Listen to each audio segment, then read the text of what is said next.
Welcome to Visionaries Global Media, your number one source for podcasting entertainment.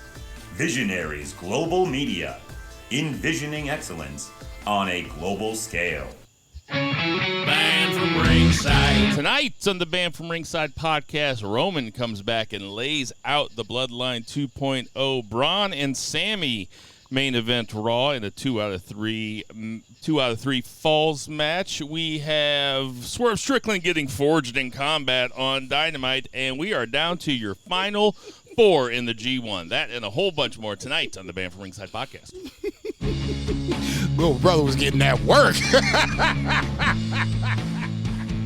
I'm like, man, stop throwing the damn towel. Ditch that 9 to 5. It's time to feel alive. Hello, Marks, and welcome to the Band from Ringside podcast. As always, I'm your host, Bill Vagey, a.k.a. Leslie Heelson, and sitting directly across from me, we have Jason Cornelius Bell. What's going on, JCB? Take me down to the Beaver City where the grass is green and the girls are pretty. Oh, won't you please take me home? Yeah. And on that lovely note, I'll ask the congregation to bow their heads as I read from the latest edition of the Band from Ringside podcast, volume 373. Chapter 3, verse 14, and the good smarks say it, hashtag boo the heels, it's all good, baby.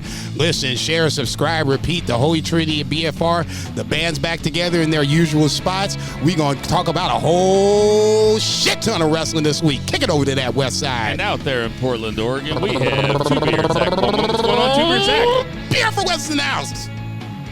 Oh, man, I've got all my kids under one roof for the first time since Christmas, and about to go on vacation this weekend, all week, leading into All In. So I'd say pretty good out here. I like what you did there. That's professional shit right there. Professional. Nice segue. Unprofessional bullshit. We did not talk about how much wrestling he did not watch this week, did we? No, we saved that for before the show. A little peek behind the curtain. Don't do that, man, like that. So we're coming at you from beautiful St. Charles, Missouri, where the house is getting cleaned. We're having my little one's 3rd birthday party on Sunday. Always a good excuse to whip the house and the yard into shape. Not very much fun, but you know, it does feel. Oh, dude, I love the before people come over clean, because I can get everybody invested in it. Yes. It's not just me. Yes, it's so good. It is. The house it's needed it for a little while, you know. So that's all good. There's going to be a bunch of kids here, some family. No Bo tonight. He texted me. You know, he's doing family stuff, so he will be returning to us soon. I'm sure of it. But now, big shout out to Bo. On the side note, his moving company came in, bang up job. If you're at local, Pink Zebra moving company is the shit. They quoted me a 3-hour quote time and got it done in 3 hours. You can't ask for much more than that. Ask and deliver. You know what? There's no predictions this week. There's no massive stories. Dare I say, it's a slow week. So we should get this. We should get this done in less than 4 hours. We should get this done in the amount of time it would take you to watch Kill Bill 1 and Kill Bill 2. So, without further ado, let's get to that 3 count. Damn, dog. All of us underneath the bus. Ow, ow, shit, my leg. JCB, kick it off. Let's go over to SmackDown on Friday night with Cody Rhodes opening the show. Interesting call out, but we'll talk about that in a second. Obviously, Solo comes out, wants a rematch. Kevin Owens slides in to bat the Bloodline away, which leads into Cody Rhodes wanting the next match at Bash of Berlin versus one Kevin Owens. I love the fact that Kevin Owens' response was, I haven't earned it. Look at my win-loss record. Very, very humble, was the word that came up in my mind on Friday night when I watched it. Not very Kevin Owens-like in that scenario. I thought he would jump all over it.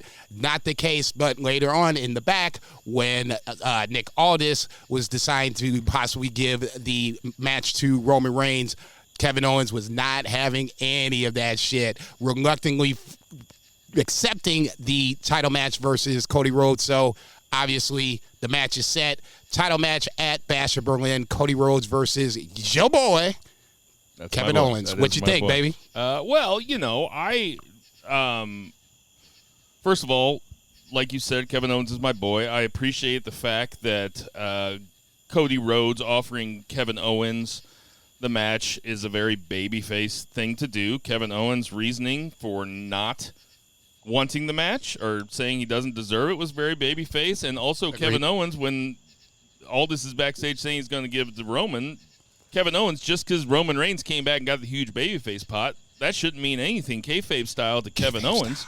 So Kevin Owens being like, no, fuck that, I'll take the match.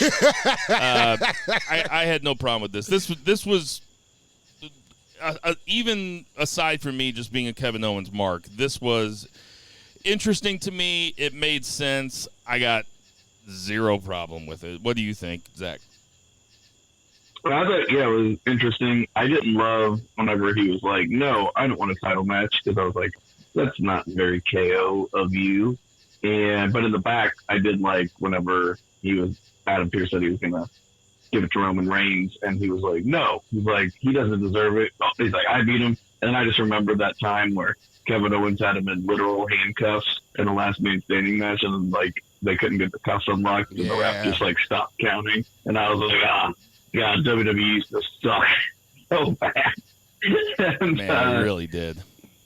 It really did. But I think this is fun. I don't like with KO. You always gotta wonder, about turning. They have the two biggest baby faces in the world on the same show right now, between Brock and Cody. So like, you don't really need like KO could flip, and that could be a lot of fun. So.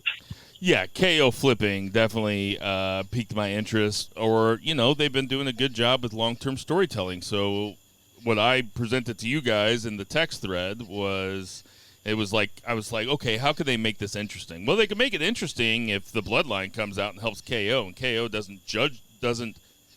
he kind of has to take the pin. He has to pin Cody because they get laid out by the Bloodline. KO pins him, and then KO's kind of a reluctant champ, and then shit starts to get weird between him and Cody. That's obviously not going to happen, I don't think, but, it's something. They could do something interesting with it, or at least they can plant the seeds for an idea of something interesting. What do you think, Jason? I was still on the same lines of, I'm getting my ass beat for you type of a vibe, you know what I'm saying? And it could still come up. Obviously, KO has a match against Grayson Waller on Friday night, which should be a little slapstick, because this is Austin Theory throwing Grayson Waller underneath the bus. But a part of me doesn't think that you really need to have a heel here, but it would be intriguing to see KO kind of creep into the dark side, just because he has been getting his ass beat by Cody. Maybe it happens again. He's just like, you know what? I'm sick of getting my ass beat because of your ass. But with you saying that, the most likely outcome here is that Cody beats him clean and they remain friends. Like, that's the most likely outcome. Don't you think, Zach? Yeah, that's kind of what I'm thinking, but we can always hope.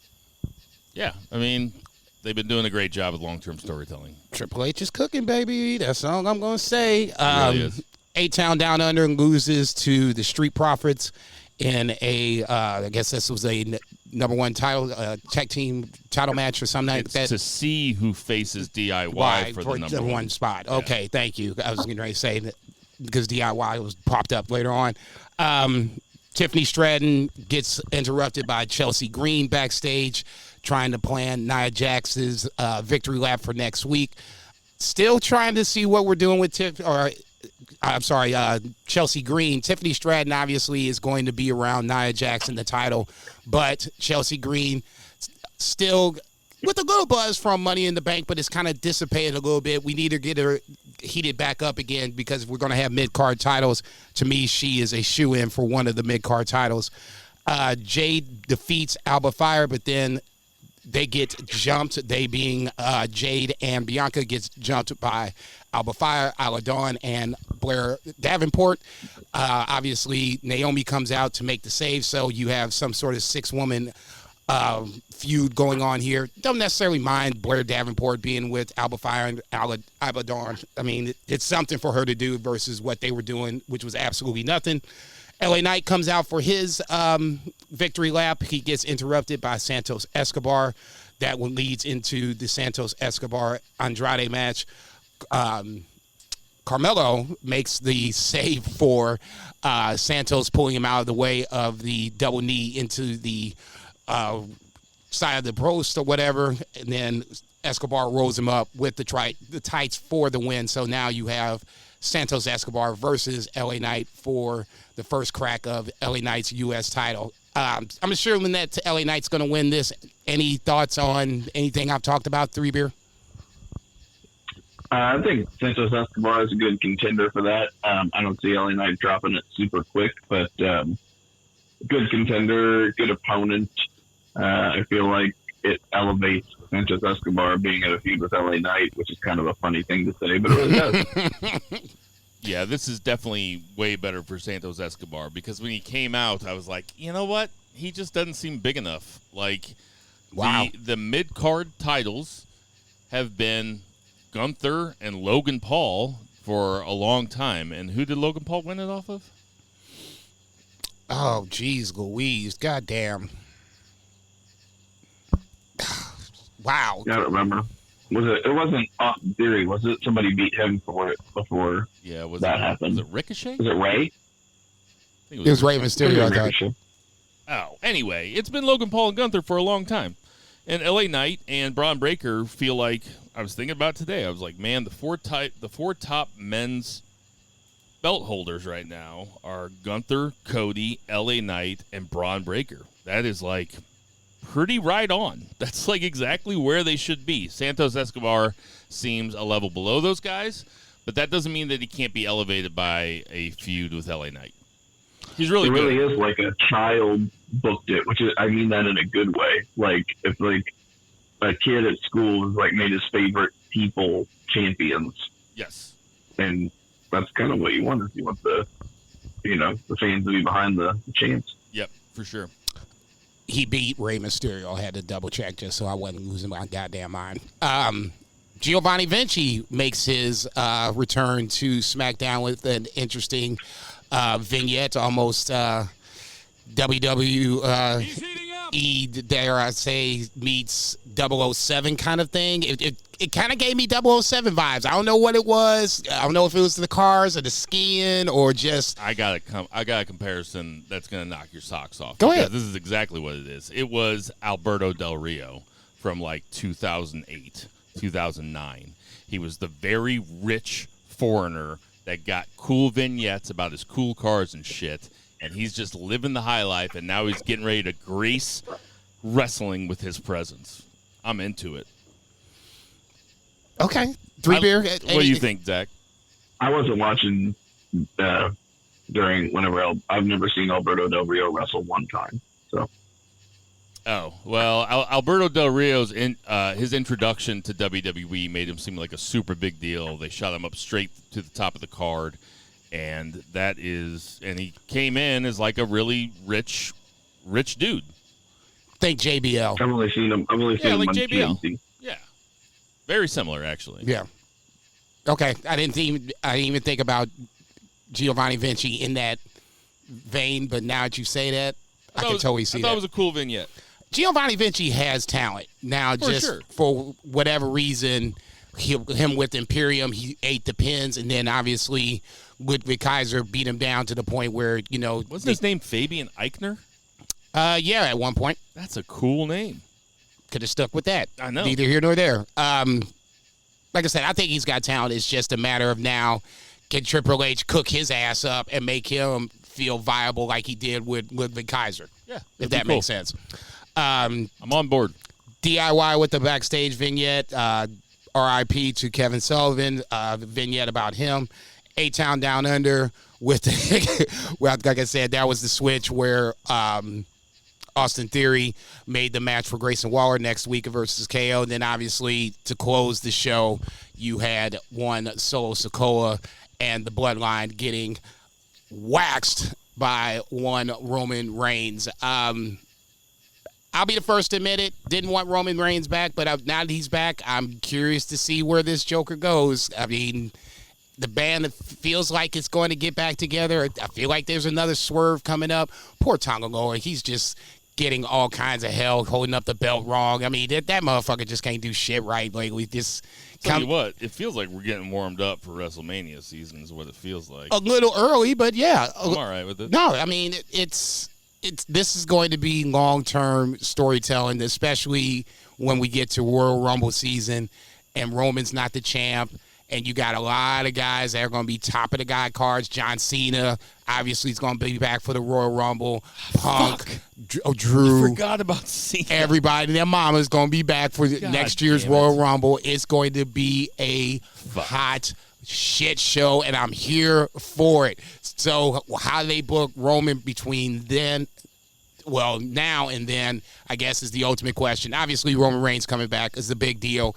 I don't expect to see him often a lot, but if you drop him here and there throughout the rest of the year, I guess, for this next 6 or 7 months, you should be fine. Like I said, for me, I don't want to see a lot of Roman Reigns. A little goes a long way. Where are you at, Zach? Well, got me thinking about Cena winning the Rumble. Or Elimination Chamber. He's in both. I think he wins one of them. Early prediction.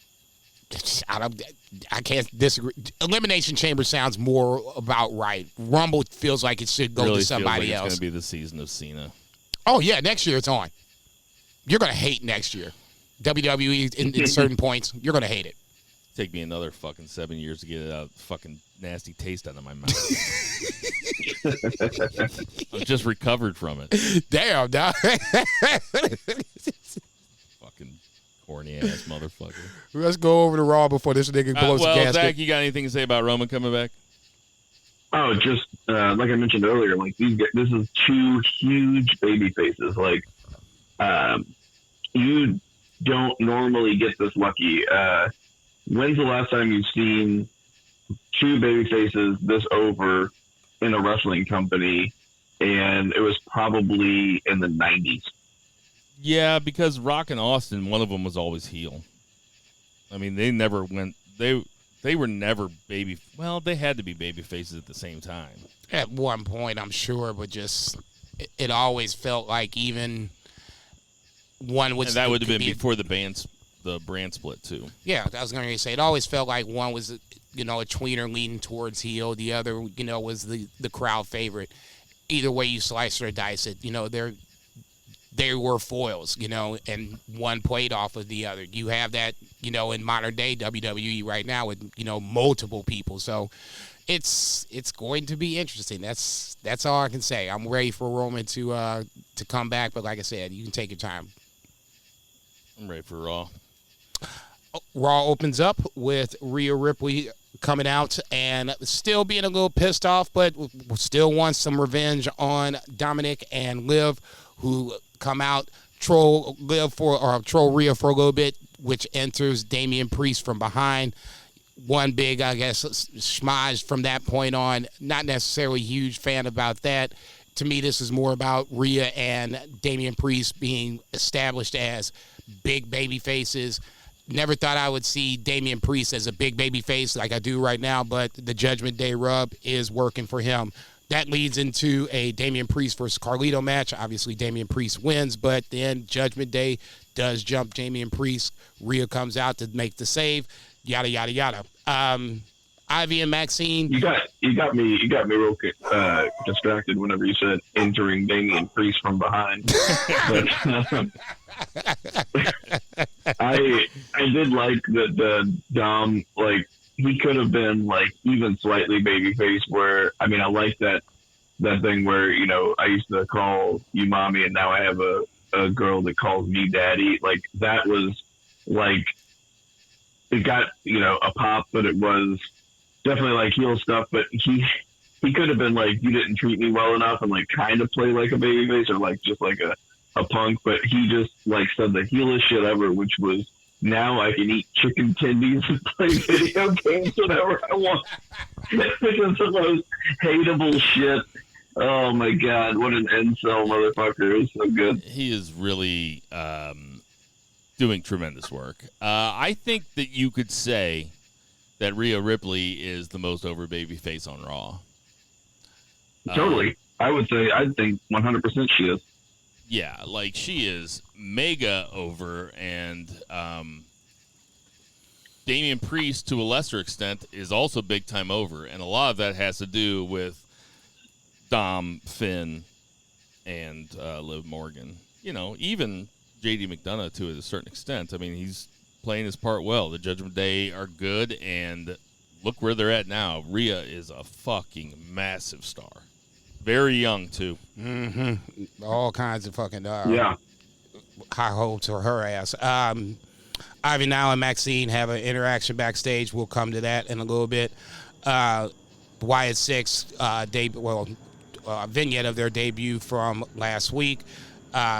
New Day and Odyssey Jones backstage. Chicken tendies. That's great. Still thinking about it. Dom is dead. That's my motherfucking boy. I'm so glad he's here. It's been an amazing ride to watch so far. New Day and Odyssey Jones backstage.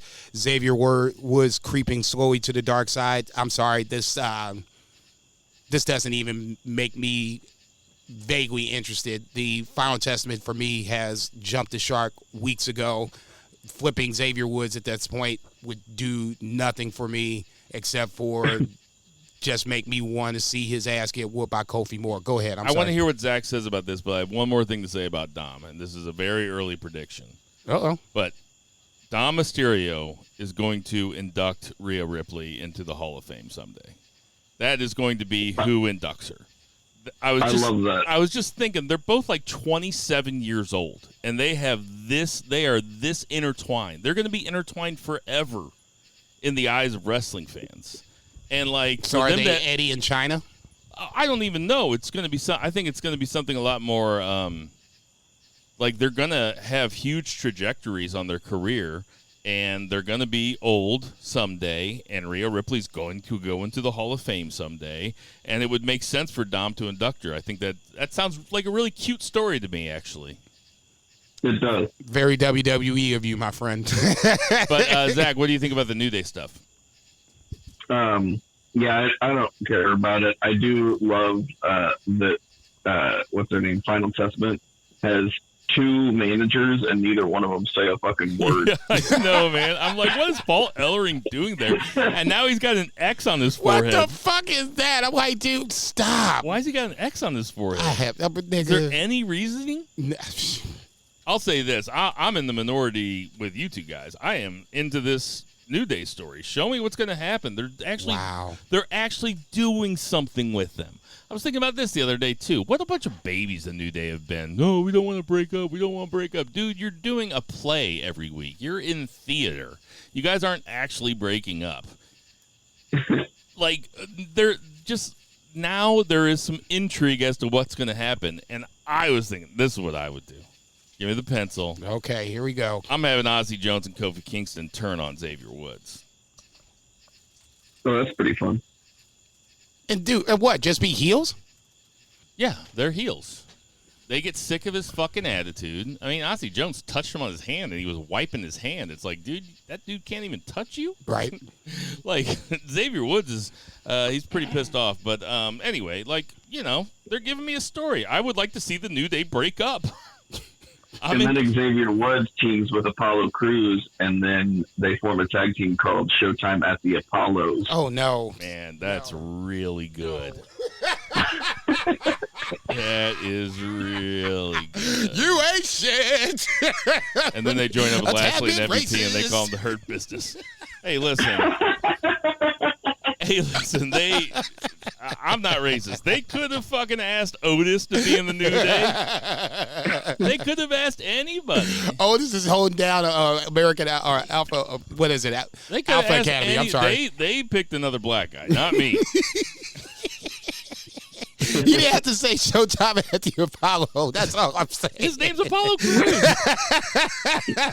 Apollo 13? I don't know. Figure something else out. Well, Xavier Woods' name's Apollo.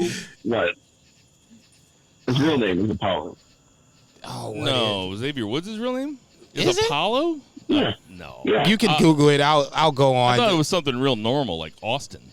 Yeah, that sounds more Oh, right. shit. I think my joke is not nearly as fun.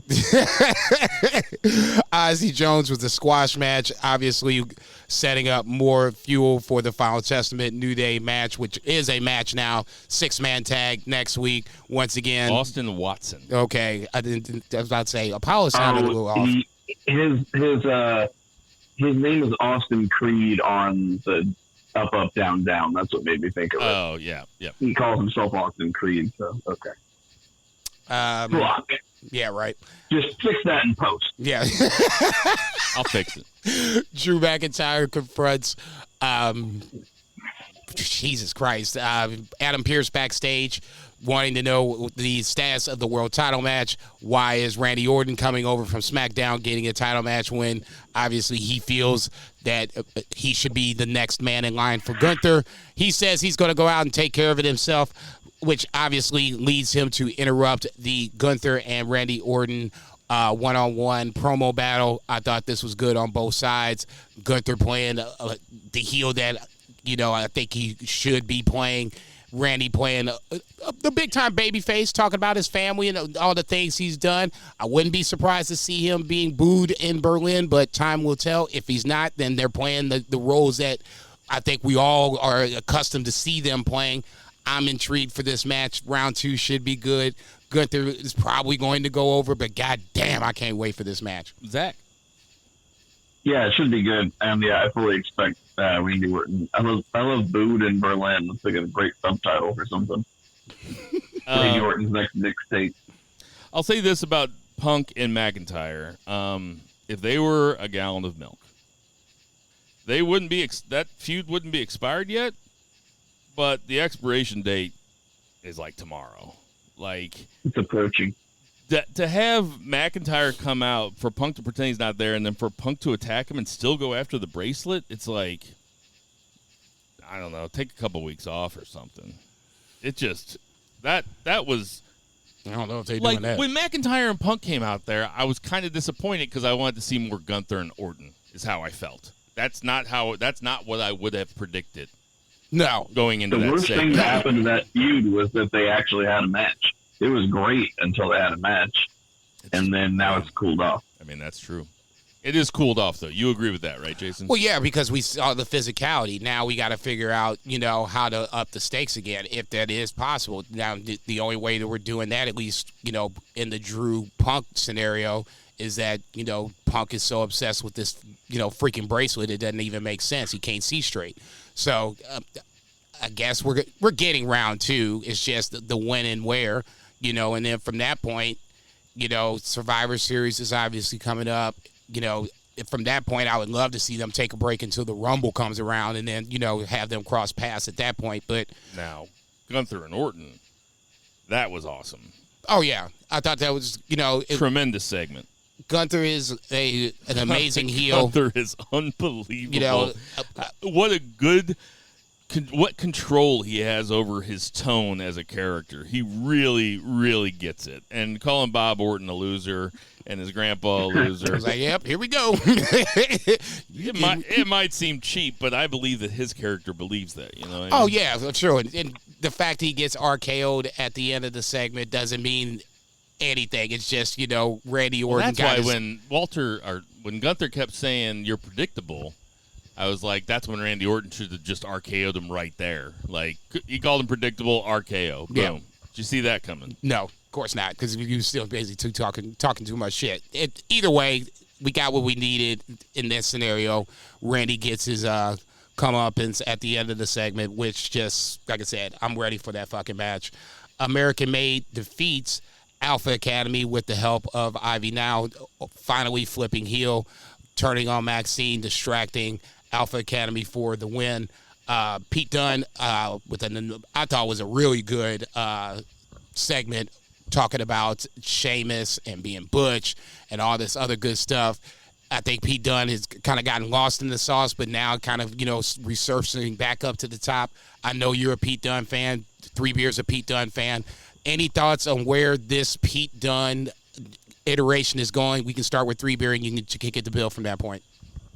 He's getting pushes on 2 shows right now. So, I think it's, Return of the Bruiserweight is dope. And as a serious mid-card title contender to me, or maybe even if you just want to have a random dope like Raw match with Gunther for the WWE title. Yeah, I mean, listen, how are you supposed to root against him after that promo, that sit-down promo that he had the other night? Like, talking about how stupid Butch was and how he had to fight through it and that he elevated Sheamus, that Sheamus was barely getting around and he was doing all the dirty work and shit. I don't remember if that's exactly what I said, but that's what I feel like he said. Sounds about right. But, yeah, I mean, give me all the Pete Dunne you can. He fucking rules.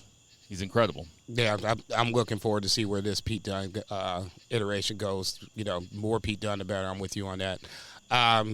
Nice little vignette on Bronson Reed squashing Seth Rollins multiple times. I love numbers, and that was, you know, intriguing to watch how many times Seth Rollins got tsunami'd the week before.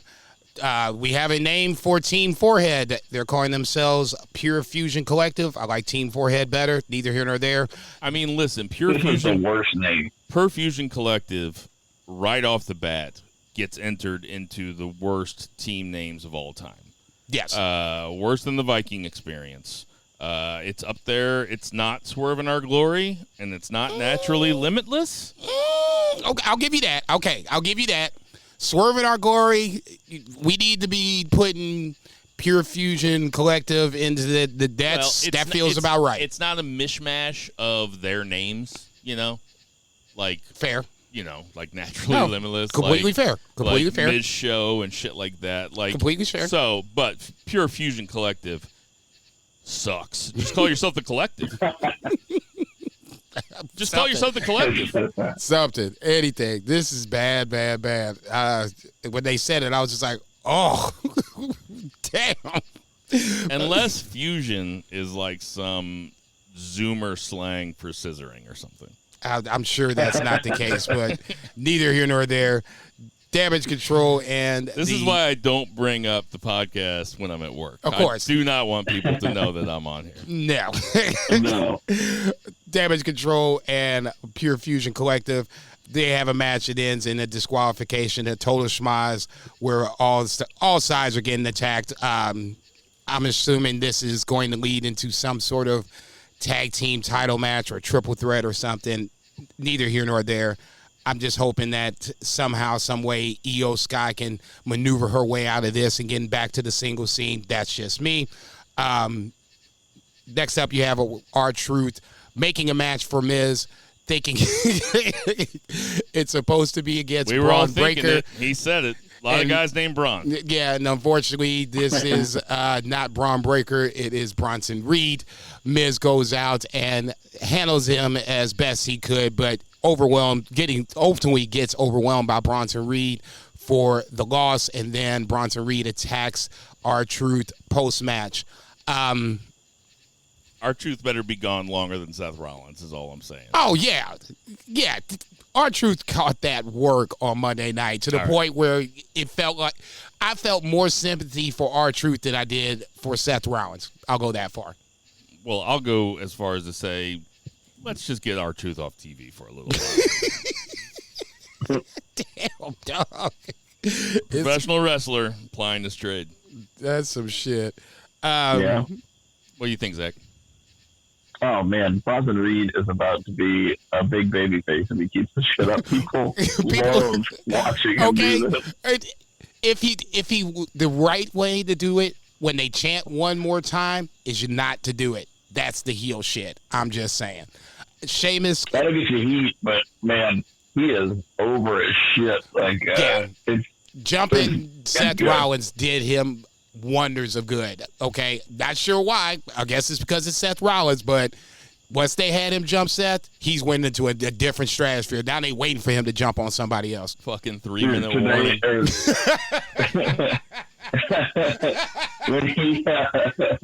When he went from like one thing and he crawled up and like they were yelling at him and he came back down, and I was like, it would be so great if he just walked back over to the other side and jumped on him, and he totally did it. I did sorry, Zach, go ahead.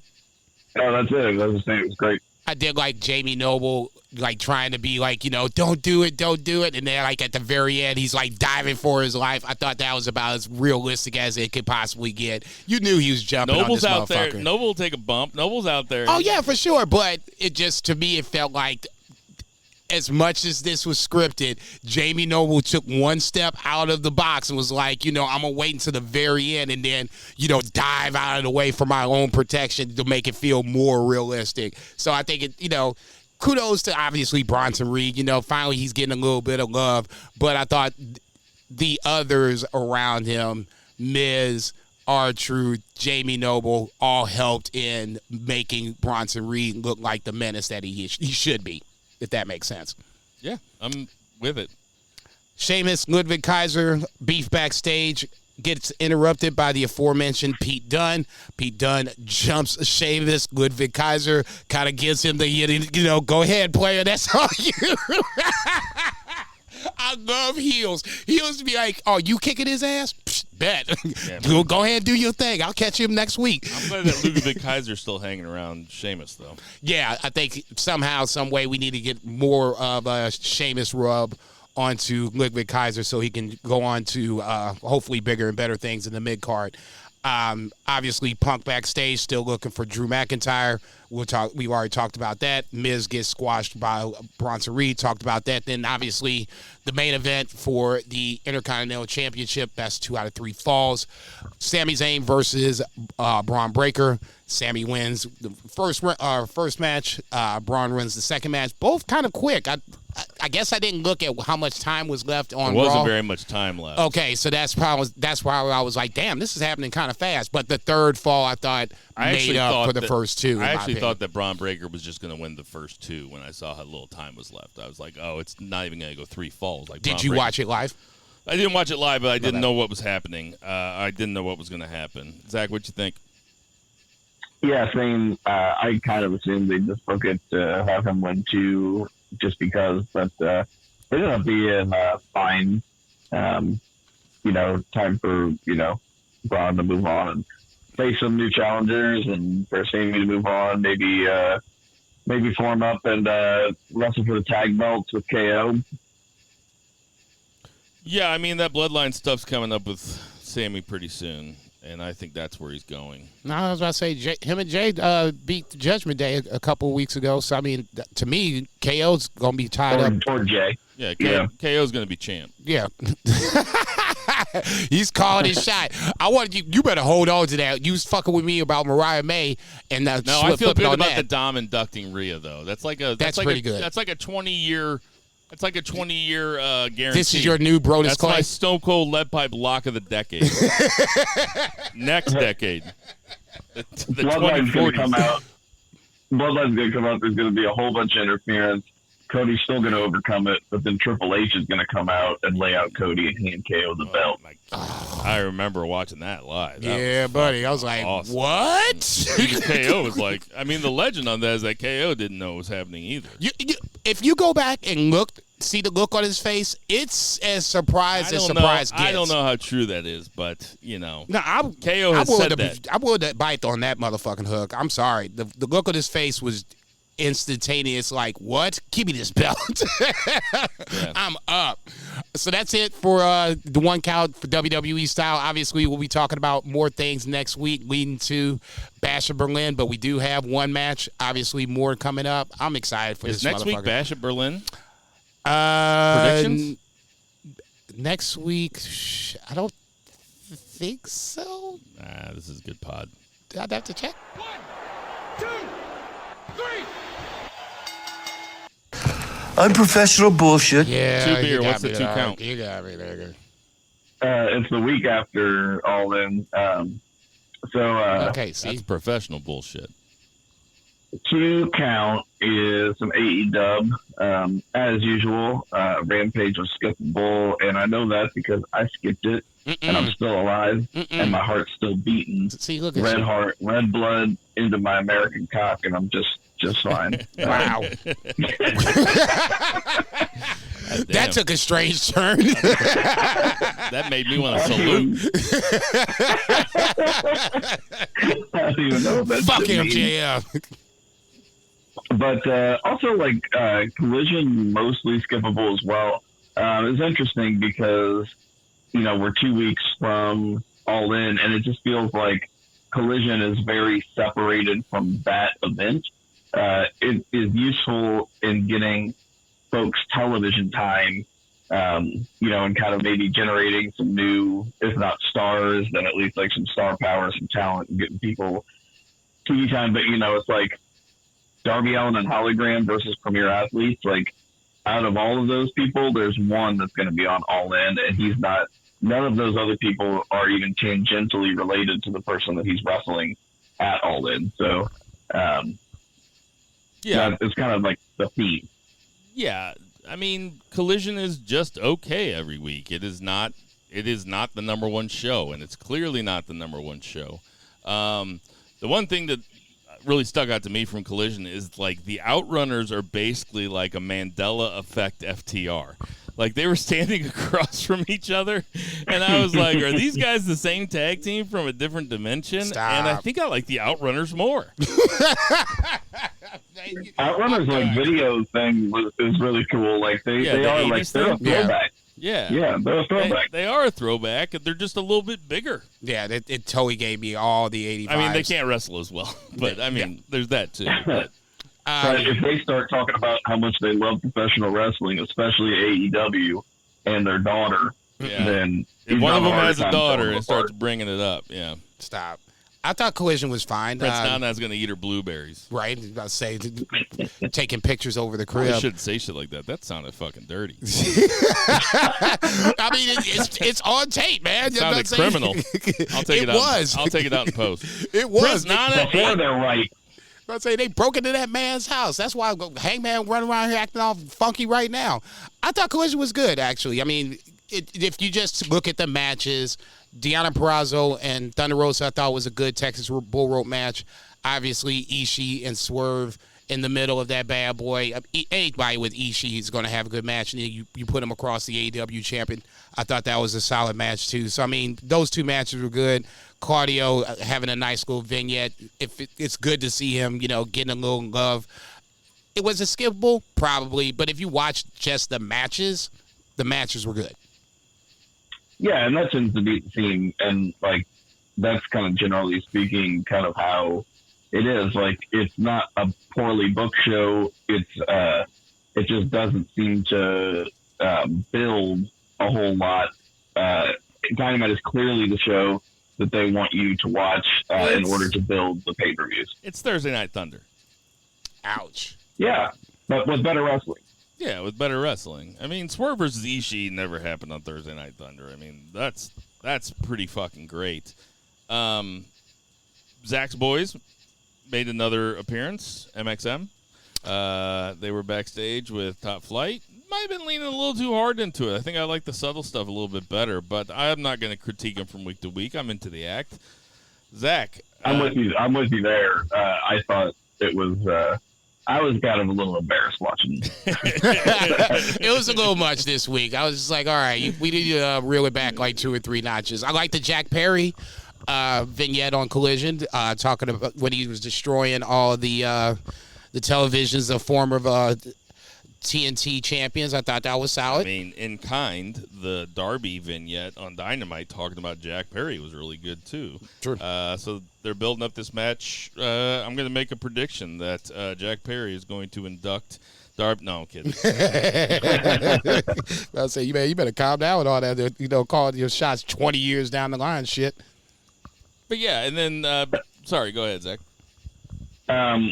Really, one thing of note, the main thing of note on here that does relate to All In was Jim Ross's sit-down interview with Bryan Danielson, which was good. He's talking about his neck, his concussions, and he's like, odds are I'm going to need neck surgery before the end of the year. And Jim Ross is like, well, that's news. And I'm like, well, that's fucking news. Yeah. Mm-hmm.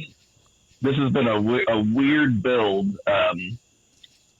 for a world title match. But especially with the video package, and Swerve's sit-down interview, Daniel's sit-down interview, the video package on Wednesday. I am definitely here for it, but it is pretty interesting. Overall, it's a big match. It feels big. It's going to be a really great match, but the build doesn't feel super personal, if that makes sense. No, it will in a minute. Jason, what do you think? Obviously, the end of Dynamite, I think that's where it's going to start getting super personal after the finish and the parting shots from Swerve talking about, sending Danielson off to retirement. A lot of this just, like I said, I don't think you necessarily need to put the career on the line. If you'd have took that stipulation back and then played, still had this sit-down interview with JR and still had the angle at the end. I mean, we all know what's going on with Danielson. Him saying that him going to have neck surgery is like, okay, so just in, the wrestling fans' mind, how are you going to take the title off of a champion that's seemingly healthy to appease the promoter and, some of his fans? But the more and more that I see this going on, I can see it happening. I just, I feel bad. If it does, I would feel bad for Swerve because this is a chance to really make Swerve. Everybody, you always like to throw up Baron Corbin as the guy that retired Kurt Angle. As janky as I might not like to think that is, or as janky as I think that is, it's just pure fact. You can't take that away. I think that would be a huge feather in the cap for Swerve to have that going forward. But we'll see. I'm completely perplexed. I'm all turned around. I was thinking that Swerve was going to win. Danielson said that thing about needing neck surgery, and then they had the Green Day vignette. I hope you have the time of your life. I mean, just real cheesy shit, and it made me think, yeah, he's not losing. They're pouring it on a little too thick. A little too thick. Yeah, and I mean, even if he did, it's pro wrestling, and like Daniel has already said, like he's just not going to retire. Like he's going to be Terry Funk, basically. So he's spent his entire AEW time putting guys over. So I never really expected him to do any less here. But maybe they're just doing a really good job of making us think that he's going to win, because it does seem like he's going to win. Swerve is not a transitional champ, though. He beat Ospreay, and beating Ospreay, he is a made guy. So him losing to Danielson, that's no skin off his nose. No shame in it. No, for me, I want to max out Swerve as much as possible, and I think beating Danielson, sending him into retirement, would be a huge step in that direction. The last pay-per-view of the year is in Washington State, right? I mean, so Swerve still might retire him, I mean, yeah. When you get to this step, I mean, I don't want to necessarily see another match. I mean, not unless how do you up the stakes from this point? I mean, First one's going to knock your socks off, though. That's fine, but then we're just going to have a regular match after that? That just seems, taking a step back. Feels like this is all chips in the middle, for lack of a better term. It's an all-in move. So, for me, no matter who wins this match, I don't know if I really want to see a second one that quickly, if at all. I kind of selfishly do, just because I want to watch it, because it's like 2.5 hours from my house. Yeah, that's what I'm saying. Motherfucker, I ain't going to try to cock block you. Like, I know what you mean, though, as far as like taking a step back, but that happens in all promotions all the time, where they do the cage match before the regular match. And I hate to cut people's mind too. I'm just saying it happens. No, but it is. I agree with the logic. So then there was also something related to All In, which is the main event, a number one contenders match for the trios titles, House of Black versus Bang Bang Gang, Christian Cage and the special guest referee. This went exactly like everybody thought it would. But of course, He says that there's nobody going to challenge the patriarchy, but that is not going to be the case. Yeah, this is going to be a total triple threat. Once we got the shenanigans out of the way early, I thought this was a pretty solid main event. But then obviously the fuckery at the end, I just had to laugh at a certain point because I'm like, okay, so let's get this straight. So 3 motherfuckers are going to take out you 6 other motherfuckers. All right, man, whatever works. You tell the story. I like the patriarchy. I like Christian Cage. I would be lying if I said otherwise. I did get a good giggle off of them coming out and destroying both teams, but it's hard for me to wrap my head around the fact that the patriarchy comes out and handles both teams, no matter how physical the match could be. Bill still around, or he? Oh, yeah. I'm here. I don't have much to say about this. It seemed pretty predictable, and I wouldn't be surprised if there was a schmoz Saturday night, too, just to turn into a triple threat. True story. That's exactly what I'm thinking. So, yeah, Dynamite, pretty good show. The opener was Mercedes Moné versus Hikaru Shida, which is a pretty big match, really, for a TV. And I don't know that this was like a title eliminator or anything, or was it for the title? Was it for the title? I thought it was for the title. Nice. Well, yeah, pretty cool. I know Shida's been getting some wins and stuff. Unfortunately, she did not get a win here. And she ended up losing, but the whole big thing was basically Britt Baker, her music played afterwards, so they're building up the match at Wembley. They got physical here. Camille broke them up. But, yeah, I'll Baker tell you went what, after Mercedes. They never went back to say who that was that Camille beat up in the front row, the dude with the Sting mask that she thought was Britt Baker. Caught that work. That person just got the shit beat out of him, and they never went back to it. Like, don't sit in the front row at AEW with the fucking Sting mask, man. You're going to get taken out. Trying to say Camille looking for your ass. That guy tried to sue, but then they said, oh, no, like, you subscribe to AEW Plus on Fight TV, so Camille can beat you up at any time. You know what you signed for. Here's just a signature on the release. It's like that Seinfeld where Kramer settles without his lawyer with the tobacco company, and he doesn't get any money. He just gets to be on the billboard as the new Marlboro Man. Oh, Jesus Christ. They're like, yeah, we can pay you for Camille beating you up, but how about we get you AEW Plus subscription? Bad. Totally dope. One was a bad joke about that guy whose wife died at Disney World from a food allergy, and then Disney said that he wasn't allowed to sue because he had signed up for a free trial of Disney Plus, and in the terms and conditions it said that you're not allowed to arbitrate. Damn. That's a real thing that just happened. Cold-blooded. Okay, just read the fine print, nigga. Damn. That's some shit. I just click on that shit, turns and motherfucker, click that shit on. I agree. What the fuck? I can't sue. Yeah, that sounds like some shit. Just some quick takeaways from this opening match. I thought this was, a good match. Predictable as it may be, I still say Sheeta is one of the most disrespected women's champions of all time. I don't care what nobody says. You've been on that train for a while. And I'm going to stay on that motherfucker. Mercedes Moné's finisher, it's time to retire it. She can't do it. Nobody else can do it with her. Figure it out. Go back to the bank statement. Just call it something else. I don't know what to tell you. That the move just doesn't work. I mean, I get what you're trying to do, but the finish, I was just like, ugh. Just name the bank statement something else. Yeah, I don't care what it is. Name it the money clip. Name it the money clip. Fine. Perfect. Name it the canceled check. Fine. There you go. Okay. There you go, TK.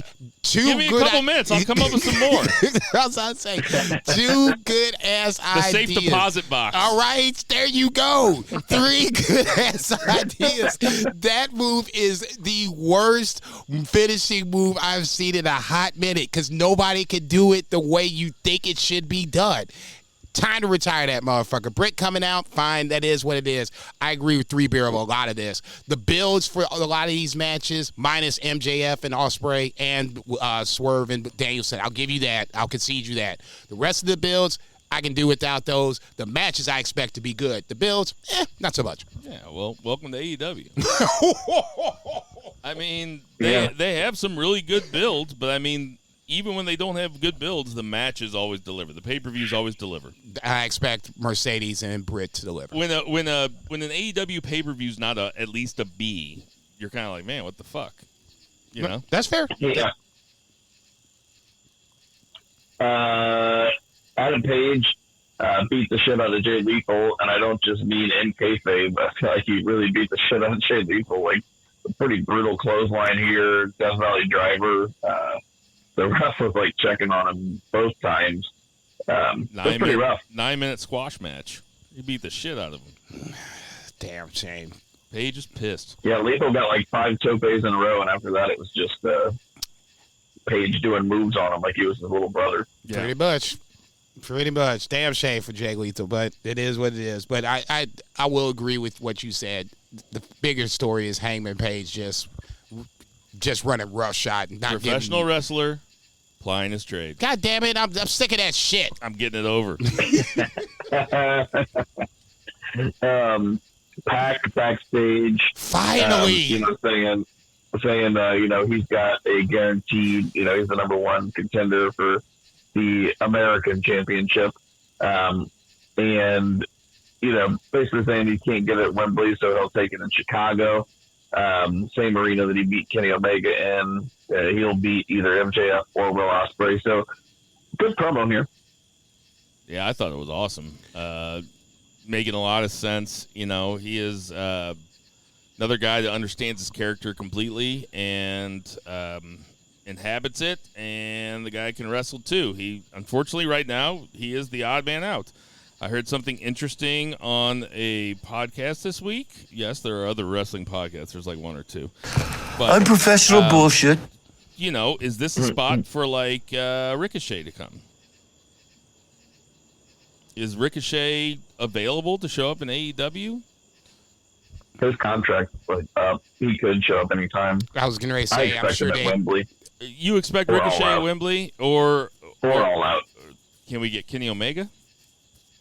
No, Kenny's legitimately he had 25 centimeters of his colon removed, and he can't even bend over. Yep, that'll do it. It's not like it's a knee or something. Jesus. Get your bitch ass up. I saw Michael Nakazawa just today. He was saying that he had to go to Kenny's apartment and change the litter box because, Kenny can't bend over. So it'll be a long time. I thought you were going to say he identifies as a cat. Hell no. Dude, you ain't shit. They got litter boxes in the bathrooms now. Did you hear that? I said, I'll be damned. Kids are out there identifying as cats. What's this world coming to? It's been a long time overdue for Pac to at least be. That's my impression of impulsive. It's a long time overdue for Pac to come back and at least say something. I mean, look, I like Will Ospreay like the next motherfucker, but I mean, like I said, if you Pac, I mean, what the fuck? I'm just sitting here with the number one man waiting for my turn. Now all of a sudden, Will Ospreay's just going to jump in line. Once again, a promo makes all the sense in the world. Wasn't thinking Ricochet, but I was thinking, would Pac get involved in this title match in some form or fashion? Man, I would hope not. I would not want that to happen. But Ospreay jumped him. I suppose it could. What do you think, Zach? Yeah, I'd rather. They do a pretty good job of having mostly clean finishes. They even beat people you don't expect. You're like, nobody. You're like, look at a match and you're like, they should do a DQ here, even though they never do, and then they end up doing a pin. So. Yeah, they rarely depend on DQs. But if MJF Ospreay ended a DQ, I would be pissed. I'm not saying I wouldn't love it. No, I wouldn't say I would like it. I'm just saying that I don't think it would end in a DQ. I would think Pac, in my scenario, Pac with attacks Will Ospreay to set up MJF to get the win. I feel you. Yeah. Darby Allin attacked, Jack Perry, I guess, attacked Darby Allin, and they brawled, but ends up saying Jack Perry, he wanted a coffin match at Wembley. So Real dumb. Real dumb. Wasn't the last match at Wembley that Jack was in was a coffin match against Christian, and that's whenever he did the Crimea River. That was Hook. It was not a coffin match. Oh, Hook. It was not a coffin. Okay. It was not a coffin match. It was just like a no DQ or whatever. It was probably FTW match. FTW. Yeah, like a street fight. Yeah. Basically, no holds barred. Well, I mean, you gotta vary up the. It's a variety show, so them doing kind of a no rules coffin match, I actually kind of maybe prefer it. I have no problem with the match being a coffin match. I'm saying in kayfabe, Jack Perry, you're not going to beat Darby Allin in a coffin match. He paints half of his face. I mean, I get it. His finisher is called the coffin drop. Right. I ain't mad at Jack Perry. The motherfucker put me on fire. I'll be ready to bury his ass. I mean, Darby doing a coffin drop onto a coffin. I mean, that's going to happen. That's even money. I mean, and that is going to hurt. Yes, I could totally see Darby doing some ill shit. Diving into the coffin as Jack Perry's in it to seal the deal. Yeah, totally could see that. I'm intrigued. That's a hell of a bump to take. The man went through glass. No, I'm talking for Jack Perry. If he's laying in the coffin and yeah, him too. I forgot about his ass. He'll be all right. Not worried about Darby Allin. That we dude put his wants ass to on die. fire. He's He'll be fine to die.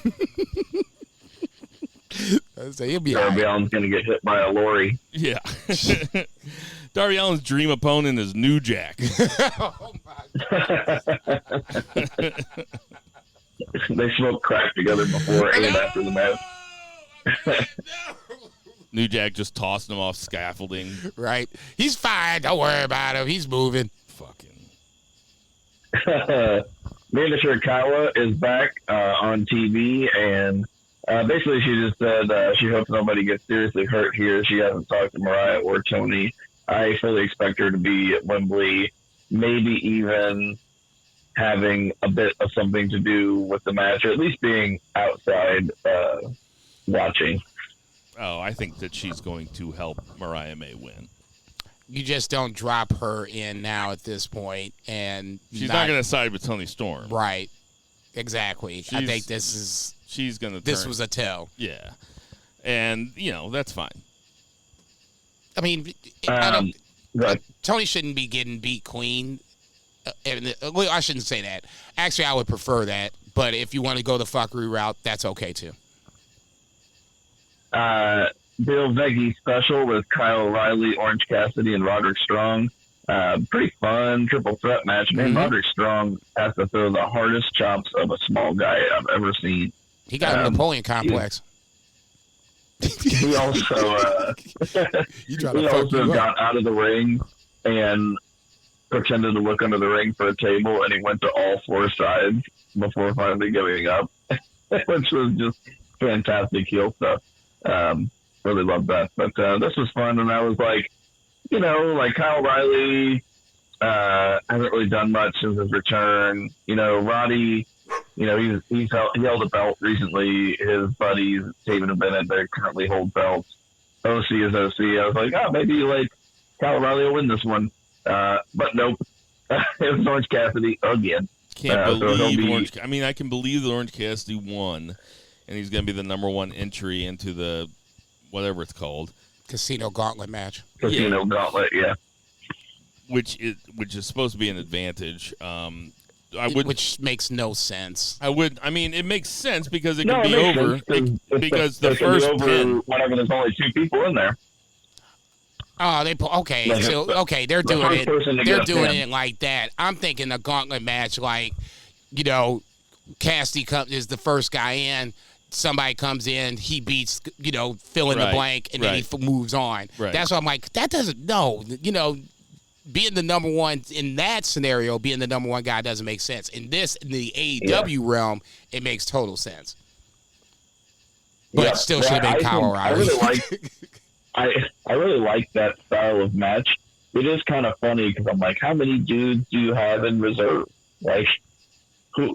How far down the line are you going in kayfabe? Shit. In AEW, it's a deep roster. Motherfuckers that we ain't thought about could be popping out of that Joker. They ain't giving time. Griff Garrison just Orange Cassidy winning is ready to rip. Griff Garrison. Mortos is going to be in there. Mortos right. got the week off. Look at him. Orange Cassidy winning this is, man, that's boring.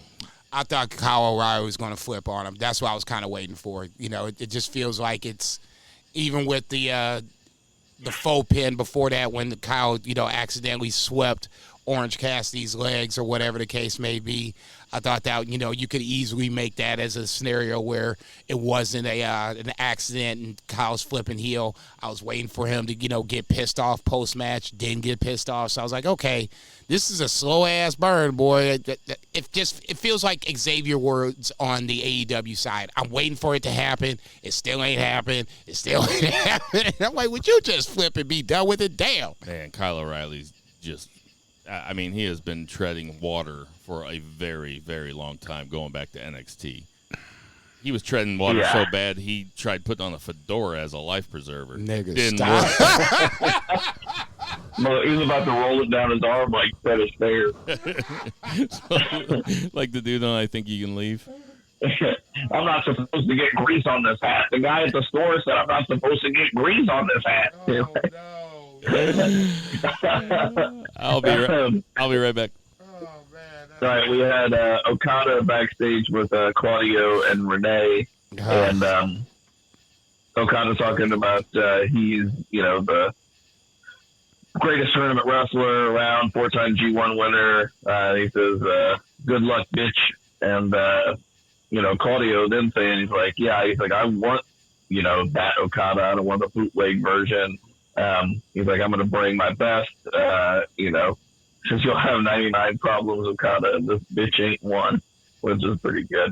But this match should bang as long as Okada breaks a sweat. Right. And I think he's going to have to because Claudio is going to, bring that out of him. When I heard this was going to be a face-to-face, I was a little cringy because Claudio's not always the best talker. Okada is not always, this was going to have to be more than, shut up, bitch, or whatever the case may be. He was going to have to, actually speak. But I thought both guys did a really good job. Okada got in his catchphrase. Claudio played off of that and flipped it. So, now it made me intrigued for the match. My only problem is it's giving away next week, man. Put that shit on motherfucking Wembley. Damn. I'm going to sit there for 4 hours. Give me all the shit I want. Oh, you're going to be sitting there a lot longer. There's already probably 12 other matches. I got no problem with that. What I have a problem with is Claudio saying all that shit to the camera instead of saying it to Okada's face. Man, he did. Man, what you supposed to do? You going to run after Okada, motherfucker? But have Okada stand there is what I'm saying. I'm not talking in kayfabe. I'm talking as a, have Okada stand there and have Claudio say it. That's all. Nitpicky. It was good. Okada's English is pretty good, man. Good for him. Yeah, he is. Yeah, totally. Christian Cage back there with Renee also, and pretty good. He sent Renee packing, and he's like, I said she's probably just as terrible of a mom as she is as an interviewer. God damn. It really feels like people are getting meaner to Renee Paquette. Oh, shit. I'm like, dude, y'all need to stop. It's a cheap way to get heat because Renee is probably the most likable person on the entire roster. Right. And so it's like a cheap way to get heat. No, Moxie's around. No, I know. He's in the chair. Right. He's like, be mean to her. Like, say it meaner. Meaner. Gross. Y'all niggas ain't shit, boy. I swear to God. And Tony Schiavone did an interview with Hook. Hook is wearing a bandage because the learning tree forgot his gimmick and he thought he was the wizard again. And he threw a fireball at him. But he says he can't see out of that eye. But, what the problem is he can see just fine with the other one. I don't really care about this. I don't really care about this. It sounded retired, this angle, the FTW title. I mean, Hook and Jericho has been going on since Dynasty. when it was here. This is. Man, that's true. This is. I was thinking about this watching it. What happened to Joe? He got taken out by the Learning forklift tree? or whatever. He got forklifted by the learning tree, and he's going to shoot the second season of Twisted Metal. So. Well, I liked Joe and Hook together for as long as it lasted, and then it abruptly ended. Yeah, Joe Hook Shibata. That was good. Yeah, this is just this is a big old nothing sandwich. I remember at Dynasty, I leaned over to Joey and it was Hook and Jericho was starting. I was like, this should be 5 minutes. I was like, nobody gives a shit about this. It was 23 minutes long. Horrible. Just wouldn't end, man. God damn. Kept going and going and going. Now it's still going. I mean, fuck. I don't even care about this damn stip. I mean, that stip should have been 2 months ago. If we're trying to get Hook over, this ain't helping at all. Not even close. The problem is Jericho, and really, the problem, that's the problem. It would be better with a better heel. That's for sure. Yeah. But okay, but this ain't it for Hook though either. No. I get what you're trying to do, but no, he needs to be a badass little, baby face versus this, now we're trying to make him be a sympathetic baby face. First things first. Let's make him turn him heel. I don't know if that's going to work, but, He can talk about chicken tendies. He's more of a chip guy. He's like, now I can eat Doritos without dusting off my fingers. Yeah. No, he eats wrap snacks. So then we had finally the tag team title match that the Acclaimed has had in the bag for probably 2 months now. Also the first match Young Bucks have had in a while. I love that we're talking about how, fighting champions, but they're barely even on TV, let alone wrestling. Acclaimed versus Young Bucks, and this was being played. This match was going on whenever you guys called me, so I did not finish this. So if you guys want to take it from here. It was a match that lasted a pretty long time, and FTR came out. They interfered. The Acclaimed got all pissed off. The Bucks walked away smirking, and then Christopher Daniels acted like he'd never seen a wrestling show before, and he was like, "I just don't know what to do with these guys." And then so it's going to be the Acclaimed and FTR on Collision to see who the number one contender is. So they have to have a winner in one of those matches, either the Acclaimed and FTR or Bang Bang Gang versus House of Black. I think they'll have 3 ways on both. Man. Just get everybody on the show. Even I'm like, that's a bit too much on the triple threat, right, guys? One or the other, I would like to think. I mean, okay, let's say FTR.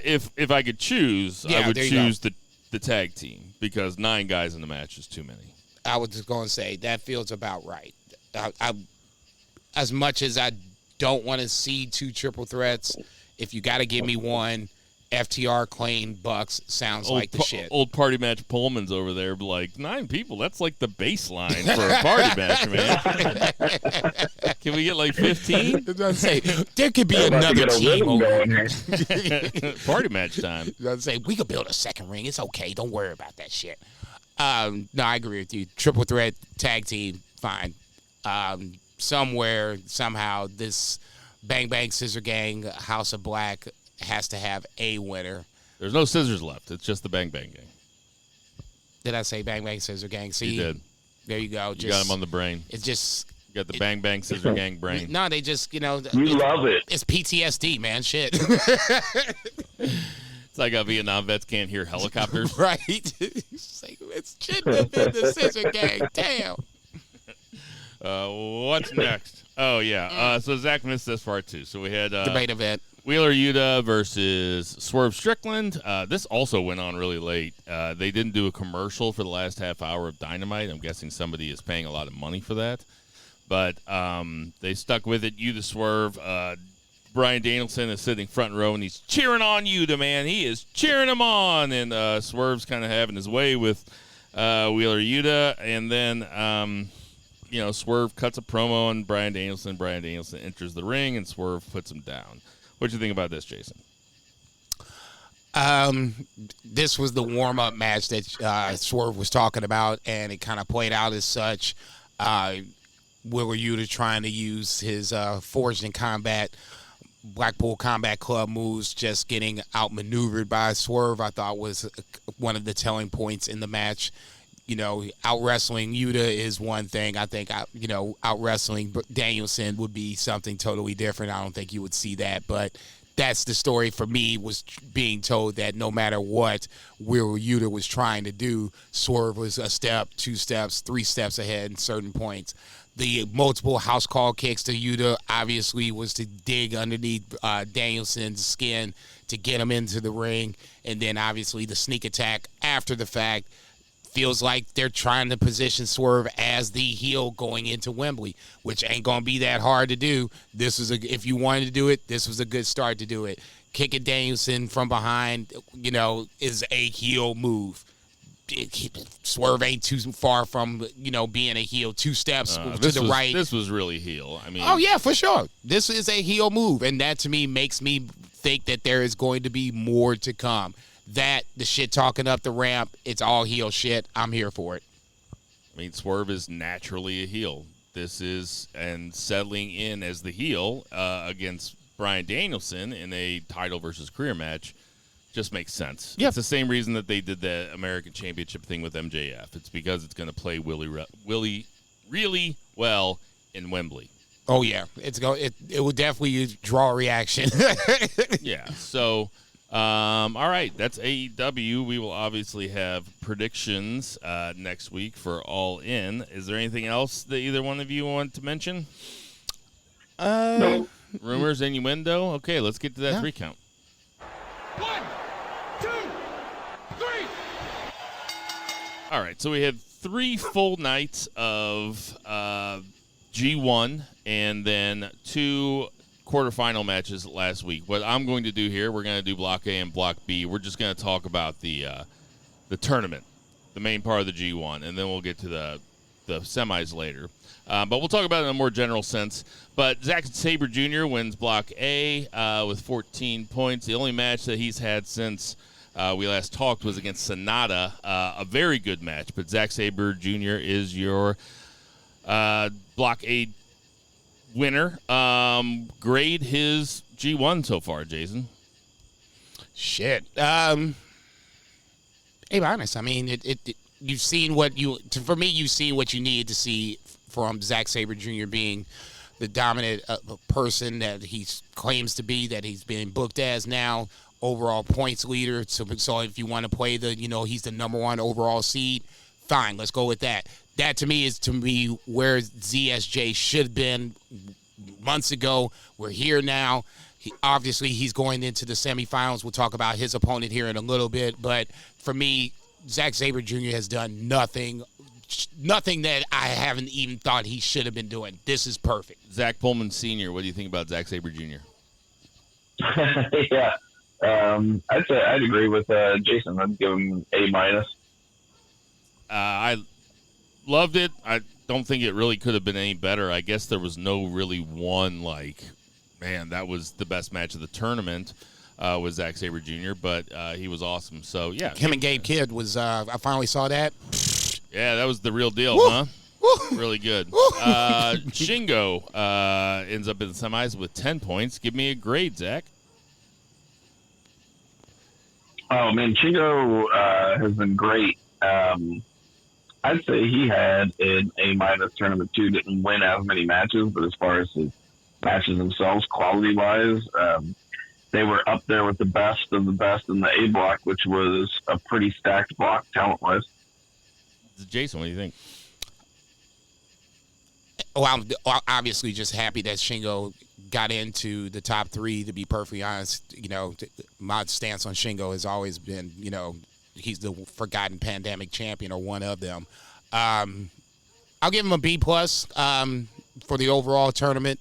He's had some really good matches. The Callum Newman hiccup aside, I thought that was just for, the tournament, but to see him lose surprisingly to Callum Newman, was a little bit of a hiccup in the tournament itself. It's not on him. It was still a good match. It played out to where it was just like, oh, shit, that just happened. So, kudos to Shingo on that. But, no, I thought he's had a strong tournament. I'm going B+. He's been one of the best of the tournament. He has been just as good as Zack Sabre Jr., in my opinion. So I'll give him an A-. He's in the top 3 of the block in terms of performances for me. Great-O-Khan sneaks into the quarterfinals. Great-O-Khan getting the Naito booking, the evil booking, where he loses his first 4, wins his last 5, and ends up with 10 points. He went over Naito in the last night to sneak in. So Naito doesn't make the top 3. The champion not making the top 3. I'd say that's a good thing. Defending champion of G1 and the current IWGP champion. But getting back to Great-O-Khan right now, what do you think about Great-O-Khan's tournament? Give it a grade, Jason. Not a PWI grade, no kayfabe. Just give me a grade on his performance. No, I was getting ready to say I was down on his matches to start, but as he started to win matches, his technique kind of just carried over. To me, he's like Zack Sabre Jr. light. He can do the things that Zack Sabre Jr. can, just not on that level. And watching him tie motherfuckers up throughout the tournament, going back to his roots of judo and all this other MMA shit that he can do, it was good to see finally getting some strong booking, beating Naito in a sense where I'm sitting there watching the match. I'm like, is he getting ready to beat? I'm rooting for Naito. I can't help it. But when he won, I was like, okay, I'm good with this because Great-O-Khan does have talent. It's finally time for him to get a good push. He got a good push. He won the last 5 in a row, so there's something to be said about that. Zach?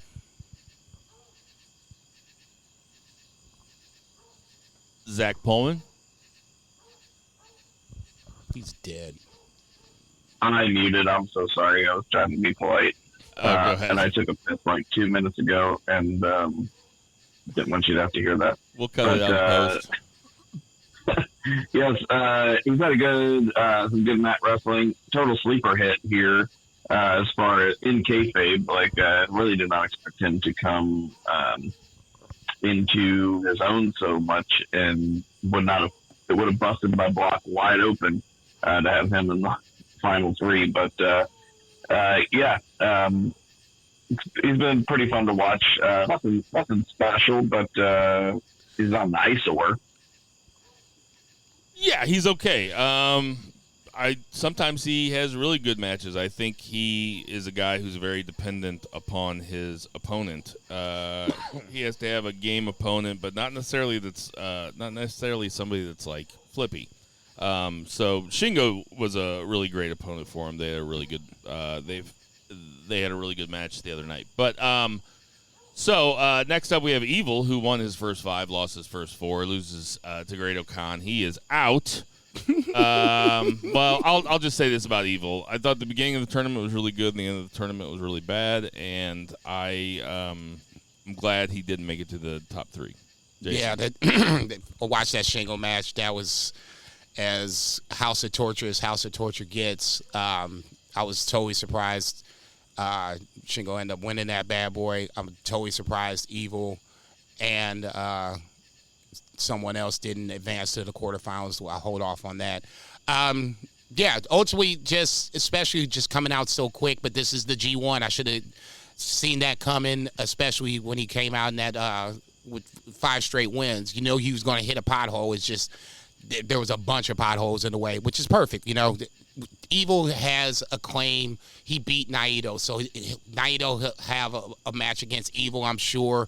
There's 3 other guys that Naito lost to, so Evil will be fine post G1, but in his G1, it's Evil and House of Torture shit. I mean, for 9 matches, you didn't miss much. Zach, give Evil a grade. F-. Damn. I was going to say D+. The Japanese crowd must fucking love him. Tetsuya Naito, also with 10 points, but outside of the quarterfinals. Zach, go ahead and give Naito a grade. C-? Yeah. About where I'm at. Not a very good tournament. Y'all being Looks nice. old, looks run down. Jason, you want to give a grade? D. Yeah. And then I'm being nice. So tell me what you see when you see Naito. No, you were saying it. You were saying it. I was thinking about it on the way over here. It's one of the him losing the title didn't make sense. Him winning the title back didn't make sense. You know, watching him as the defending champion and him winning struggle. the G1 last year really didn't make sense. It made sense because to me Okada's on the way out, so you do what you think is the smart thing. You give it to the next best, person that's on your roster, the most recognizable, the one that's going to pack houses. Okay, fair enough. It's time to admit that shit just didn't work, and now on top of that, you didn't have a backup plan for Okada leaving, Will Ospreay leaving, Jay White leaving. So now you have this big ass void of a talent gap where you haven't elevated anybody, and those who have been elevated are now so old they can't carry the company the way you need them to get other people. They're currently elevating people. Next up, now they are. Jake Lee with 8 points. Let's hear from the podcast's number one, Jake Lee. 2 beers. 2 beers. Zach Pullman. C-.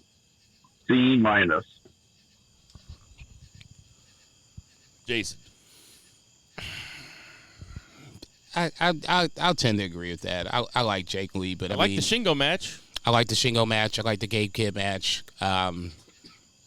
Sonata was a surprise, but I think that was more of the flash in the pan than anything else.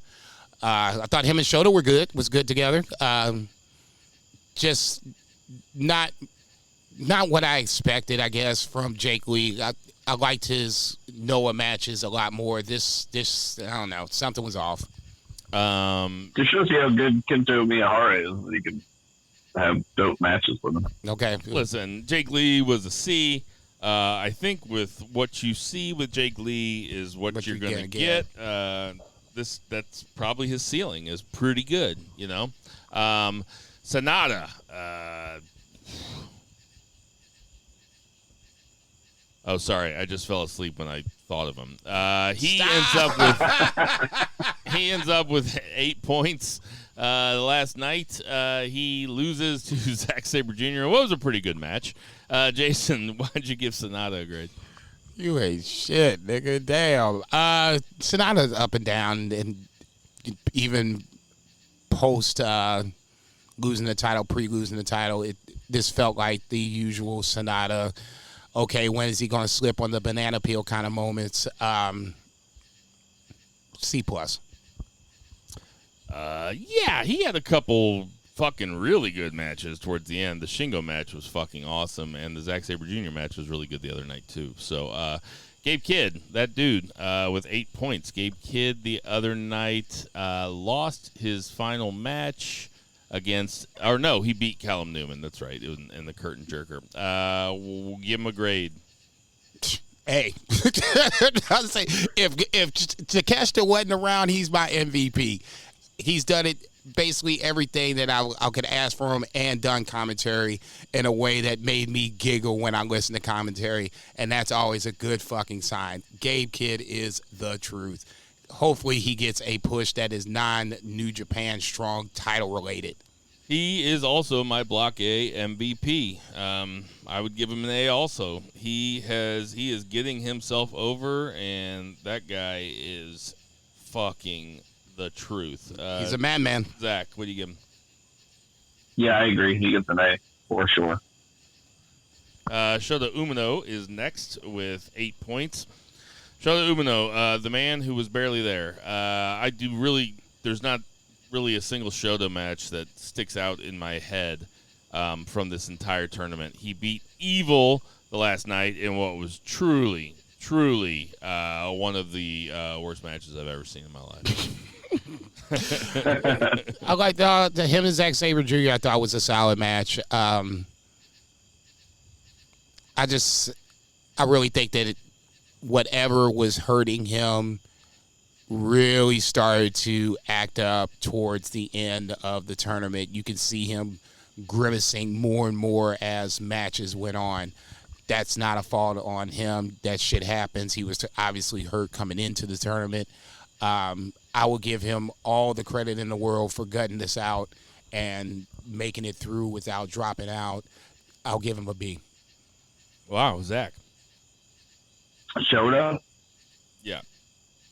Yeah, it was tough. Definitely disappointing showing from Shota. I'm sure he's not happy with it either. But yeah, big guts there. But yeah, like B-. And then Callum Newman brings up the rear with 4 points. He lost to Gabriel Kidd the last night. Give it a grade, Zach. A- from Callum Newman, man. He really showed up for every match and really made an impact.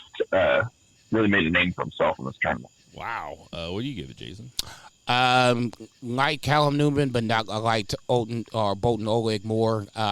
Between the two quote unquote rookies of the G1, I'm gonna give Callum Newman a B-.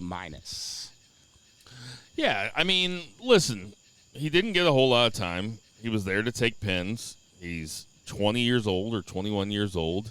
If I'm grading him like against everybody else, then he probably gets like a C+, like a B-. If I'm grading him on a curve, which I don't think there's anything wrong with doing, I mean, then yeah, I'd give it an A-. I thought that he never embarrassed himself, Nope. and it was always pretty good. Yeah. So up next, it's better than other guys that could have been in the tournament. It's not like Tai Chi is should be pissed, but he still could be in the tournament. Yoshihashi? It's better than having Yoshihashi in the tournament. There you go. Perfect. Kenta? Yes. Yes. Block B, David Finlay wins Block B with 12 points. The only one with 12 points, and he beat Jeff Cobb in a really good match, and he beat ELP in a really good match. So, if I was going to give David Finlay a grade for this tournament, I would give him a B. Jason, how about you? I was going to say B+. B+ is probably pushing it. There was a couple of clunkers that he had, but I don't think that's necessarily his fault per se. Sometimes your dad's partner does have something to do with it as well, but overall, I think David Finlay is one of the better wrestlers that they have on the New Japan roster. It played out here. Him and Takeshita, I thought, had a banger-ass match, too, so got to throw that in there, but Takeshita's having banger-ass matches with everybody. Zach? Yeah, I was going to lean towards the B+. He had a lot of really good matches.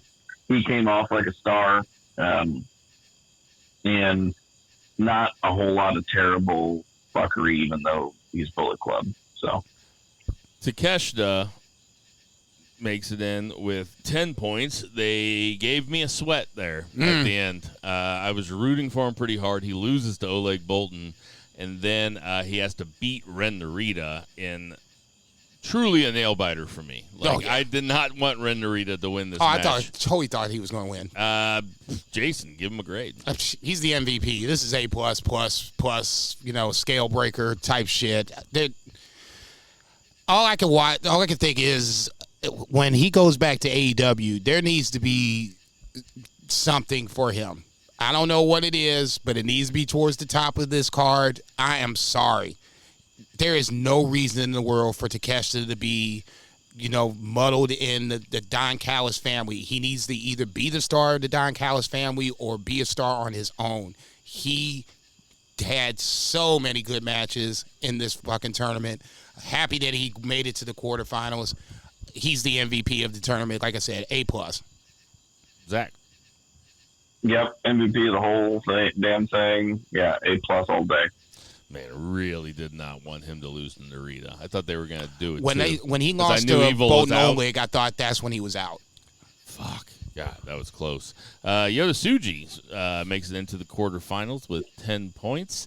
He lost to Yuya in a match that Yuya got hurt, dislocated his elbow, and had to retire. But Yuya still went over Yota Tsuji that night in the main event. And then Tsuji beat Jeff Cobb in pretty heavy-hitting main event for the last night to see who got in.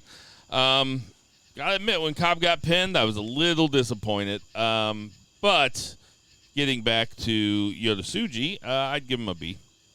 I would give him a B. I was slightly disappointed as well, just because I like Jeff Cobb. But if you're going to push somebody of the Three Musketeers, Four Musketeers, whatever you want to call them, Yota Tsuji is the one that has stood out from pretty much the start, where you put him in spots against Will Ospreay and the like. He's rose to the occasion. He had a title shot against Sonata.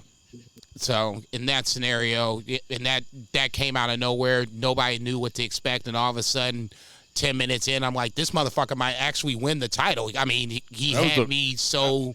That was the first time I'd ever heard of him. I heard it, obviously, because I watched the undercard bullshit. I've seen him and Uemura have, what did they say, like 52 ties or some crazy shit. Yeah, just ridiculous number. So, I mean, I knew of him, but you didn't know what he could do in a big match setting. And then all of a sudden, he's doing, Fosbury flops over the top rope. You're like, who the fuck is this guy? So, I mean, it's not like we haven't seen it before. I just thought that this be a chance to push someone else not named Yota Tsuji. Not mad about this at all. That means that, hopefully there is something on the horizon for him going down the line. Zach, Yota Tsuji? Yeah, I'd give him a solid B for this tournament. Kind of more of a standout earlier in the year, but a good showing here. He got outshone by Takeshita, is what happened. Unfortunately, yeah. He was going to be the all-star of the block. Probably. And then Takeshita went in there and whooped all that ass. And, I actually think he got outshone a little bit, even by like Bolton Oleg, who was just remarkably good. Just way more dynamic. Tsuji didn't show us anything that he hasn't shown us before. He was good matches, but I, for one, was just not ready for the level that Takeshita brought to the G1. He was the best guy in the whole tournament, and then the level of like physicality that Oleg brought, which was completely different, like a different dynamic in his matches. Like really fun, really varied block, and Tsuji was just kind of that classic New Japan guy in there, which was cool, but it wasn't anything super special. But Takeshita, like we're saying, though, I mean, he looked like a star. He looked like a guy that could be the actual ace of the company. Of any company. Of any company going forward. Of any company, yeah. Yeah, so Ren Narita just outside of it with 10 points. Listen, the House of Torture bullshit isn't as bad with Narita matches as it is with Evil. It still ain't good. Ren Narita didn't look forward to any of his matches. A couple of his matches were okay. He gets a D+. I like Ren Narita. The House of Torture shit is the anchor on the Titanic ultimately. C-. Titanic hit an iceberg. But it was already going down. You don't need dead weight on the Titanic. Shit. Oh, I got you. Okay, that makes sense. What do you think, Zach? Yeah, I agree with Jason. B-. Jeff Cobb with 10 points. Jeff Cobb had a lot of really great matches. I give Jeff Cobb an A here. I was going to say B+, but A is pretty much in that same area. I'm glad that Jeff Cobb got some love. It's been a little minute since he's gotten some sort of recognition. Being TV champion is a start. Strong G1 here is a nice little momentum push. So, hopefully Jeff Cobb finished the year off strong. It's not like he had bad matches by any stretch. 10 points in the G1 is good. Double digits in G1 is good. So, I mean, for that scenario, the booking is solid. And the fact that he's had some good matches, like you said, him and Takeshita, I thought was really good as well. So, I mean, him and Oleg Bolton was fucking awesome. Yeah, I was about to say, that's big men, big meaty men slapping meat. That was that's one of my faves. What do you give it, Zach? Yeah, I give him Cobb an A- here. He was really good tournament. Hanare coming up next with 8 points. Hanare lost to Narita, and Hanare beat Goto in the final night. I was kind of rooting for Goto there, too. Yeah, I'd be lying if I said otherwise. What grade would you give him, Zach? I'd say Hanare had a solid B+. B+. He's a super physical guy. lot of more presence than he used to have. Like it wasn't that long ago when he was a young boy either, really. Mm-hmm. His matches were like I looked forward to a lot of his matches, and they all delivered. I can't imagine calling Hanare a young boy. What do you give it, Jason? I'm going solid B. Hanare was one of the guys I was curious to see how he's going to get booked. I know he can go. He's, as the never champion, it's the BMF equivalent from UFC. So he's just going to have that physical style. Like you said, him and Goto coming into the final night, I was like, as much as I like Hanare, and as much as I want him to see him get pushed and booked strongly as the never champion, I would be lying if I said I wasn't rooting for Goto. So him to beat Goto in that spot, I thought was a step in the right direction for Hanare. So, it's important that they're, developing these young talents. Hanare is in that group. So good to see that. Good matches, physical as fuck. So, yeah, positive signs, B. I had picked Hanare going into it. It was kind of my crazy pick. And it seemed crazy, but, Great O'Khan got in. Great O'Khan would have seemed like a crazy pick, too. So, I give it a solid B. Hiroki Goto, I'm giving a solid A to. He didn't really have a bad match. He was tremendous. Jason? I'm going B+. He got me into the tournament as it went along. Not necessarily great matches to start. Typical Goto, good to get, to keep you interested, but his story as he started to get hot, could he sneak into the back door? And then you got the fans kind of rooting him on, him coming out with his children, I guess it was 2 or 3 nights ago. That was one of the moments of the G1, coming out with his kids post-match after a dub. So, yeah, for me, Goto was one of those unsung heroes that if you watched it all, you really started to get invested in his story. So for me, I'm going B+. Zach? Yeah, I'll give him an A-. I love Goto. He's always been a standout on the G1, and really slid well into his veteran role here as one of the older guys who has won G1 before and is a legitimate contender in every single match and hard-hitting as shit. And he's going to give it to you, with no Ishii, like no Nagata, none of those guys. He's one of the last of the old guard, for sure. Yep. Oleg Boltin also with 8 points. He beat Takeshita in the match that I mentioned earlier, and he got a bye the last night, or got a victory because he was supposed to fight Yuya. It's really kind of interesting what were they going to do with Yuya? Because anyway, we'll get there. But Oleg Boltin, Jason. Zack Sabre Jr. said it, and I said it last week, and him being Takeshita, not saying it's going to happen, but, Boltin Oleg is Boltin Oleg is on the way up. I'm going A-. There's a lot of things that you could take away from him that are very positive signs, and very few things that you could say that he did poorly. The points aside, I thought watching him develop in his matches was the key thing.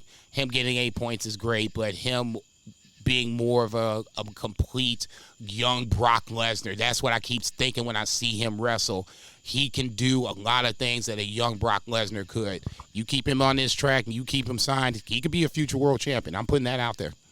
Dang. I'll give it an A-. Yuya Uemura has to withdraw from the last match against Oleg, which means he could have ended up with 10 points, which is kind of interesting to think about. But what kind of grade do you give Yuya, Jason?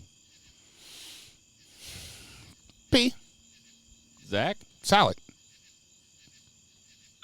Yeah, I would say in this, he's in that kind of Yoda Suji level. I give Yoda a B. I'll give Yuya a B. Yeah, it sucks that he got hurt. I'd been real curious to see how that one played out. Yeah, because, that affects Yoda Suji, too. So, right.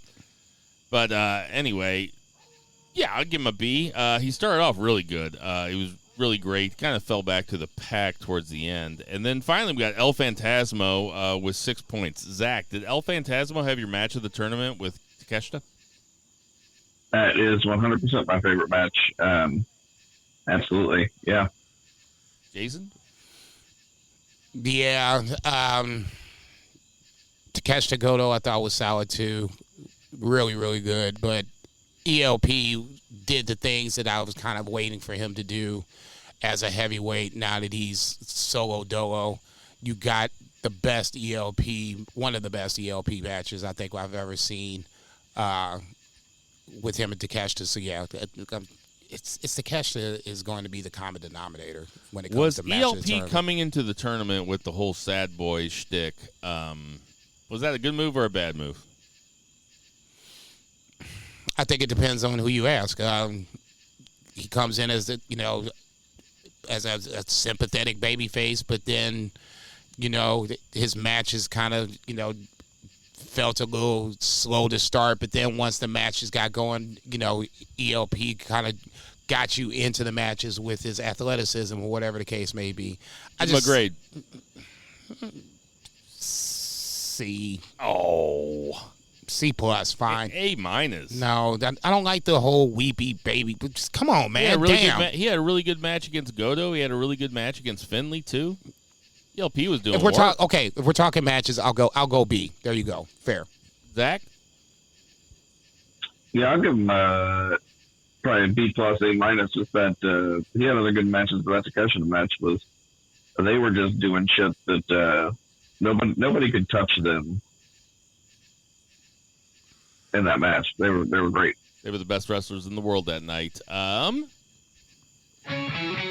from Ringside. So we had the quarterfinals last night. Shingo goes over Great Khan in about 27, 28 minutes. They went after it. Big long match. What you think of this, Jason? I know Zach didn't watch it.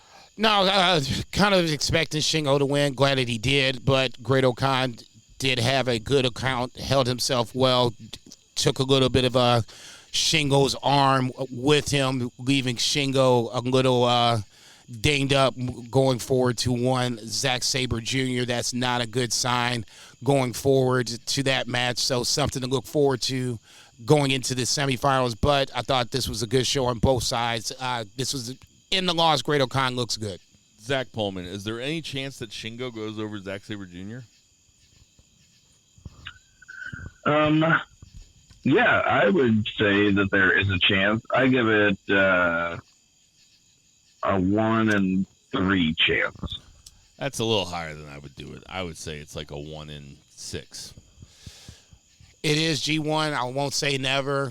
I'll meet you guys somewhere in the middle. I'll give it a 1 in 4 chance. Tsuji goes over Takeshita in a match that was, I don't think it was quite as long.